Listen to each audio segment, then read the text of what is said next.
दोस्तों, आसमान की ऊंचाइयों को छूती इमारतें, तेजी से चलने वाली सुपर कारें, आपके हाथ में चल रहे मोबाइल फोन्स, आपके कपड़े या आसमान में उड़ने वाले एयरप्लेन्स, ये सारी चीजें जो आधुनिक दुनिया को अपना एक ढांचा देती हैं, ये सब कुछ संभव हो पाया है दुनिया के कुछ एक औद्योगिक नगरों की वजह से। यानी ऐसे शहर जहां से कुछ ऐसा कच्चा माल निकलता है जिससे कि ये सारी चीजें बनती हैं और वो उसके गढ़ माने जाते हैं।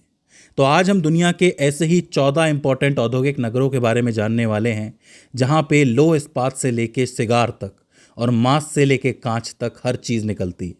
तो ये सारी चीज़ें हम आज की इस वीडियो में समझेंगे जो कि एग्जाम्स की दृष्टि से आपके लिए इंपॉर्टेंट है। तो ज़्यादा देर ना करते हुए हम शुरू करते हैं। इस लिस्ट की शुरुआत हम पीट्सबर्ग शहर के साथ करेंगे जो कि यूएसए के अंदर स्थित है, संयुक्त राज्य अमेरिका में स्थित है। ये जो क्षेत्र है ये लो इस्पात के लिए बहुत ज़्यादा इंपॉर्टेंट माना जाता है। यह क्षेत्र कोयला और लो इस्पात के ऐसे समृद्ध स्रोतों के पास स्थित है जहां से लो इस्पात बहुत अच्छी मात्रा में निकलता है। यहाँ के इस लो इस्पात से जो लो इस्पात उद्योग है उसकी बहुत ज्यादा वृद्धि हुई है और संयुक्त विकास हुआ है। इस क्षेत्र ने जो इतनी तरक्की की है उसका सबसे बड़ा कारण है कि यहाँ परिवहन के लिए अच्छी जलमार्ग व्यवस्था हमेशा से मौजूद थी, जिससे कि कच्चा माल और तैयार माल इजीली यहाँ से वहाँ जा सकता है। अब जहाँ परिवहन सस्ता हो और अच्छा हो वहाँ पे कच्चे माल की कीमत वैसे ही कम हो जाती है और उद्योग वैसे ही तरक्की कर जाते हैं। तो ये बहुत इंपॉर्टेंट हो जाता है, इसे आपको याद रखना है। इसके बाद हम बात करें सिएटल के बारे में। ये सिएटल भी आपको यूएसए में ही मिलेगा।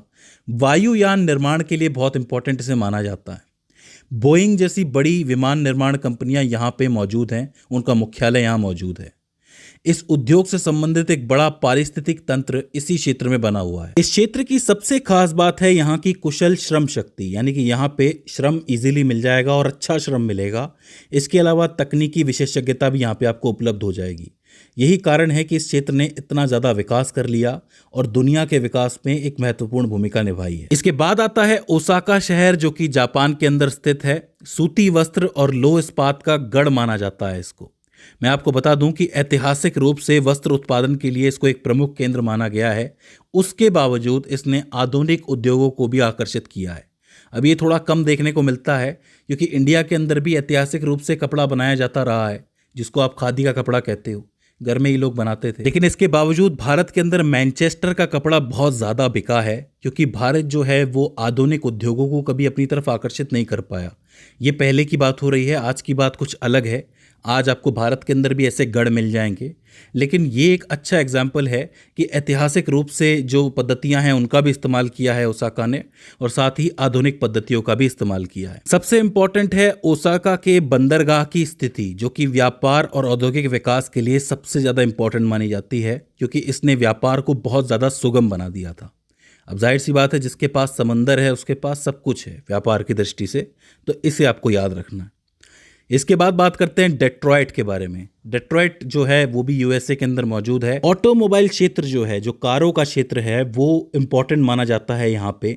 मैं आपको बता दूं कि बहुत सी ऑटोमोबाइल कंपनियों का जन्म स्थान इसको माना जाता है या फिर केंद्र माना जाता है। यही कारण है कि जो ऑटोमोबाइल विनिर्माण उद्योग है वो बहुत मजबूत रूप से यहाँ पे स्थापित हुआ है। मैं आपको बता दूं कि यहाँ की सबसे खास बात है यहाँ के कुशल श्रमिक, और उससे भी खास बात है कि आपूर्तिकर्ता यहाँ पे पहले से मौजूद थे। देखो, अगर आप कोई गाड़ी बनाना चाहते हो तो आपको 70 टाइप की चीज़ें चाहिए, लेकिन डेट्रॉयट जहाँ पे मौजूद है वहाँ पर ये सब कुछ पहले से मौजूद रहा है।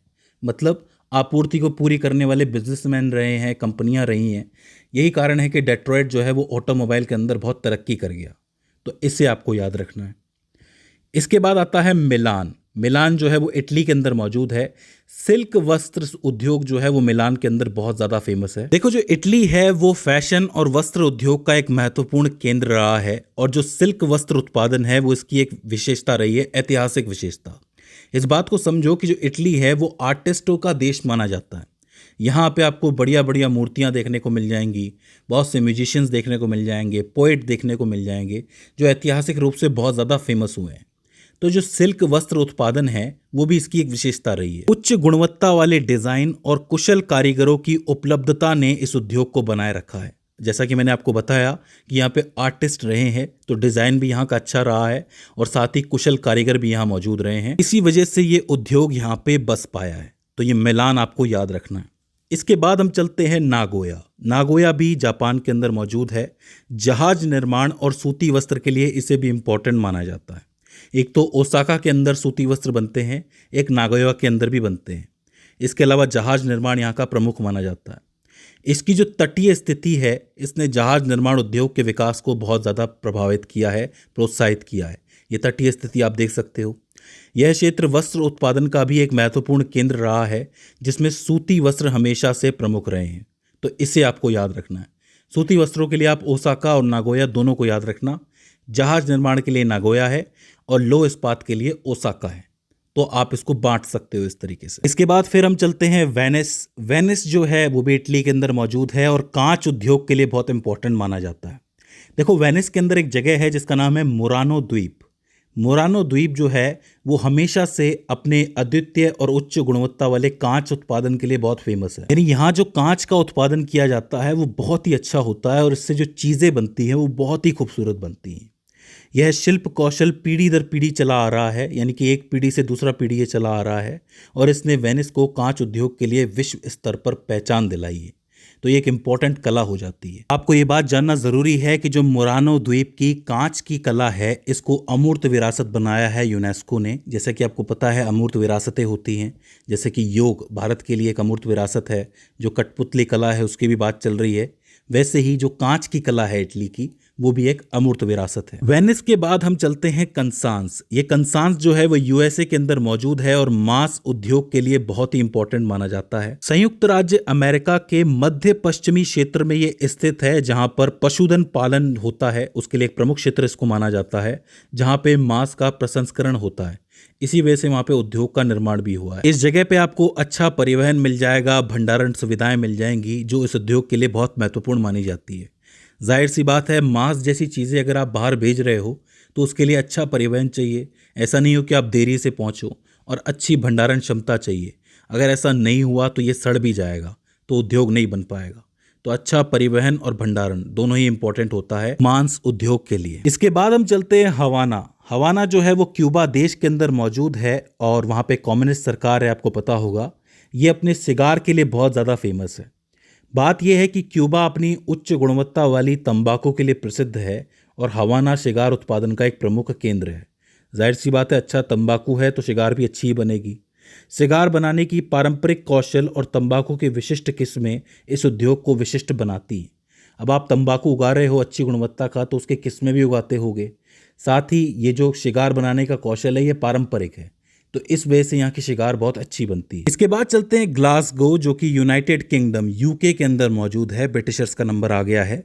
ये जो है अपने जहाज निर्माण के लिए बहुत इंपॉर्टेंट माना जाता था, मतलब आज भी है, लेकिन अब जो है इससे अच्छे केंद्र उभर के आ चुके हैं। जो क्लाइड नदी है उसके किनारे स्थित होने के कारण 19वीं और 20वीं शताब्दी में जहाज निर्माण का एक महत्वपूर्ण वैश्विक केंद्र रहा था ये। तो याद रखने वाली बात है, क्लाइड नदी इसका कारण थी। कुशल इंजीनियर यहाँ पे मौजूद थे, श्रमिकों की उपलब्धता थी, तो उद्योग का विकास भी अच्छा हो गया। तो 19वीं और 20वीं शताब्दी में अच्छा खासा जहाज निर्माण यहाँ से हुआ है। इसके बाद हम चलते हैं वेलिंगटन, जो कि आपके न्यूजीलैंड के अंदर मौजूद है और ये अपने डेयरी उद्योग के लिए बहुत इंपॉर्टेंट माना जाता है। पूरा वेलिंगटन जो है वो इस उद्योग का बहुत इंपॉर्टेंट केंद्र माना जाता है। उसका कारण ये है कि यहाँ की जलवायु बहुत ज़्यादा अनुकूल है। ज़्यादा यहाँ पर जनता रहती नहीं है, पॉपुलेशन है नहीं, चारागाहों की उपलब्धता है, तो डेयरी उद्योग अपने आप ही फल फूल गया, उसका विकास हो गया। तो जलवायु के हिसाब से एक उद्योग पर काफ़ी असर पड़ता है, तो ये चीज़ आपको ध्यान में रखनी है। इसके बाद अगर हम चले म्यूनिख, जो कि जर्मनी के अंदर मौजूद है, ये अपने लेंस निर्माण के लिए बहुत ज़्यादा इंपॉर्टेंट माना जाता है। पूरा जर्मनी जो है वो अपने ऑप्टिकल उपकरणों और लेंस निर्माण के लिए प्रसिद्ध है और म्यूनिख इस उद्योग का एक महत्वपूर्ण केंद्र है। मैं आपको बता दूं कि तकनीकी नवाचार और उच्च गुणवत्ता की इंजीनियरिंग ने इस उद्योग के विकास में योगदान दिया है। यानी कि अच्छे इंजीनियर्स यहाँ पे रहे हैं और जो तकनीकी नवाचार है, नई तकनीक है, उसका यहाँ पे इस्तेमाल किया गया है। इसी वजह से यहाँ के लेंस बहुत अच्छे रहे हैं। तो लेंस निर्माण का उद्योग यहाँ पे फला फूला है। इसके बाद हम चले लॉस एंजलिस की तरफ, जो कि संयुक्त राज्य अमेरिका के अंदर मौजूद है, यूएसए में। यहाँ पे दो व्यापार आपको देखने को मिलेंगे। एक तो पेट्रोलियम, क्योंकि दक्षिणी कैलिफोर्निया में पेट्रोलियम के भंडार की खोज हुई थी, तो एक अच्छा उद्योग पैदा हो गया था पेट्रोलियम का। तो पेट्रोलियम यहाँ पे बहुत पाया जाता है, उसका उद्योग अच्छा है। और दूसरा है फिल्म। फिल्म बोले तो हॉलीवुड फिल्म। देखो, पैसे की दृष्टि से हॉलीवुड जो है बहुत बड़ी इंडस्ट्री है। भले ही बॉलीवुड जो है वो हॉलीवुड से ज़्यादा फिल्में बनाता है, लेकिन पैसे के मामले में वर्ल्ड वाइड हॉलीवुड का कोई मुकाबला नहीं है। वो बहुत ज़्यादा पैसा कमाता है। तो फिल्म अपने आप में एक बड़ा उद्योग हो जाता है यूएसए के लिए, तो इसे आपको याद रखना है। इसके बाद हम आखिर में कीव की तरफ आते हैं। अब कीव का नाम आपने सुना होगा, यूक्रेन के अंदर मौजूद है। अभी रशिया और यूक्रेन के युद्ध में इसका नाम बहुत ज़्यादा उछला है। कीव को इंजीनियरिंग उद्योग कहा जाता है, वो इसलिए क्योंकि यहाँ पर सॉफ्टवेयर इंजीनियरिंग और आईटी क्षेत्र में एक बड़ा विकसित उद्योग मौजूद है। यहाँ उच्च गुणवत्ता वाले इंजीनियर और तकनीकी पेशेवर हैं जो आउटसोर्सिंग और सॉफ्टवेयर विकास के लिए प्रसिद्ध माने जाते हैं। तो इसीलिए किव को इंजीनियरिंग उद्योग कहा जाता है। हालांकि ये जो युद्ध हुआ है यहाँ पे, इस युद्ध की वजह से इसको नुकसान बहुत ज़्यादा हुआ है। तो नुकसान के रूप में ये थोड़ा सा पिछड़ ज़रूर गया है, लेकिन उम्मीद है कि आगे जा कर के ये इस चीज़ को कवर कर लेगा, क्योंकि ये एक मूलभूत विशेषता है अब इसके अंदर। तो इसीलिए मूलभूत विशेषता को मारना कठिन है। तो इसलिए ये जो है आगे जाके ज़रूर तरक्की करेगा, ऐसी हम उम्मीद करते हैं। तो दोस्तों, ये हो जाते हैं दुनिया भर के 14 इंपॉर्टेंट औद्योगिक दिग्गज शहर। आई होप आपको समझ में आए होंगे और इस वीडियो से आपने कुछ ना कुछ नया ज़रूर सीखा होगा। अगर इसके बाद भी इसके अंदर आपको कोई क्वेरी आती है, कोई दिक्कत आती है, तो आप हमें कमेंट सेक्शन में बता सकते हैं। तो दोस्तों, आज की इस वीडियो के अंदर बस इतना ही। See you in the next one.